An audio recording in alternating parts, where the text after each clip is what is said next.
நமோ வராகி.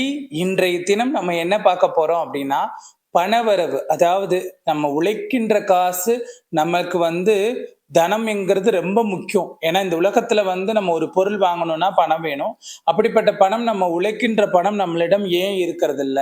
நம்மளுக்கு ஏன் அதிகமான செலவு இருக்கு அப்படின்னா, சில விஷயங்கள நீங்க மாத்தி பார்த்தா கண்டிப்பான முறையில உங்களிடமும் அந்த பணவரவு அதிகமாக இருக்கும். அதற்கு முன்பாக பணவரவு அதிகமாகணும். நம்ம சம்பாதிக்கக்கூடிய பணங்கள் நம்மளுக்கு நிறைய சேரணும் அப்படின்னா, பணவரவுக்குன்னு தனவசிக பொருள் என்னிடம் இருக்கு. தேவைப்படுறவங்க தாராளமாக ஆர்டர் பண்ணிக்கோங்க. பணவரவு இருக்க வேண்டும் அப்படின்னா, குடும்பத்தில முதல்ல சண்டை சச்சரவு இல்லாமல் இருக்க வேண்டும். அதுபோல இன்னொரு விஷயம் என்னன்னா, குடும்பத்தில இருக்கக்கூடியவங்க ஒற்றுமையுடன் இருக்கும்போது பணவரவு இருக்கும். குழந்தைகளிடம் பணம் கொடுத்து செலவு செய்யக்கூடாது. பெரியவர்கள் மட்டுமே பணத்தை மதிக்க வேண்டும். பணம் என்பது மகாலட்சுமிக்குரியதாக இருப்பதாலே, நம் வீட்டில் எப்பொழுதும் சுத்தமாக இருக்க வேண்டும். வாசனை திரவியங்கள் நம்ம வீட்ல இருக்கணும். அதே போல பார்த்தீங்கன்னா, நம்ம பணம் வைக்கிற இடம், பணம் வைக்கிற பொருள் இரும்பு சார்ந்த பொருளாக இருக்கக்கூடாது. இரும்பு சார்ந்த பொருள்ல பணம் வைக்கக்கூடாது.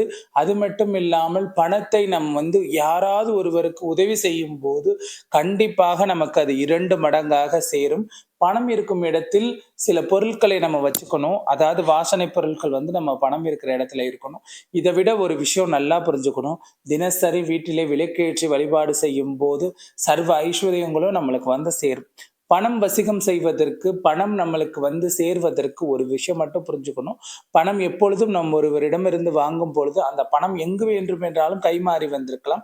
அந்த பணத்தை நம் முதலில் சுத்தம் செய்து கொள்ள வேண்டும். சுத்தம் செய்யறது ஒரே ஒரு விஷயம் தான். சின்ன விஷயம் தான். உப்புல அந்த பணத்த வச்சு எடுத்து, நம்ம எந்த பர்ஸ்ல வைக்கிறோமோ, எந்த பொருள்ல வைக்கிறோமோ, அத வைக்கும்போது அந்த பணம் கண்டிப்பாக சேரும். நீங்க நல்லா ஒரு விஷயம் பாருங்க. மஞ்சள் துணி, இல்லைன்னா சிகப்பு துணி, இல்லைன்னா பச்சை துணி, இது போன்ற துணிகளை விரித்து நீங்கள் பணம் வைக்கும் இடத்தில் வைத்து பாருங்கள். கண்டிப்பாக சர்வ ஐஸ்வர்யமும் கிடைக்கும். நீங்கள் எப்பொழுதுமே மகாலட்சுமி நம்மளுடைய இடத்துல இருக்கணும், சர்வ ஐஸ்வர்யமும் நம்மளுக்கு இருக்கணும், சர்வ கிருபா கடாட்சத்தோட இருக்கணும் அப்படின்னு நீங்க நினைச்சீங்கன்னா, ஒரே ஒரு விஷயம் பண்ணணும். வெள்ளிக்கிழமை அன்று துளசி வைத்து பூஜை செய்ய வேண்டும் பணத்திற்கு. அப்பொழுது காயினோ இல்லைன்னா நம்ம வச்சிருக்கிற பணத்தையோ துளசியால் அர்ச்சிக்கும் போது சர்வ ஐஸ்வர்யங்களும் கிடைக்கும். இது போல பயனுள்ள தகவல் தெரிஞ்சுக்கணும்னா, ஸ்ரீ மகா வாராகி பீடம் யூடியூப் சேனல், Facebook, Instagramஐ நீங்க தொடர்பு கொள்ளணும். நமோ வராகி.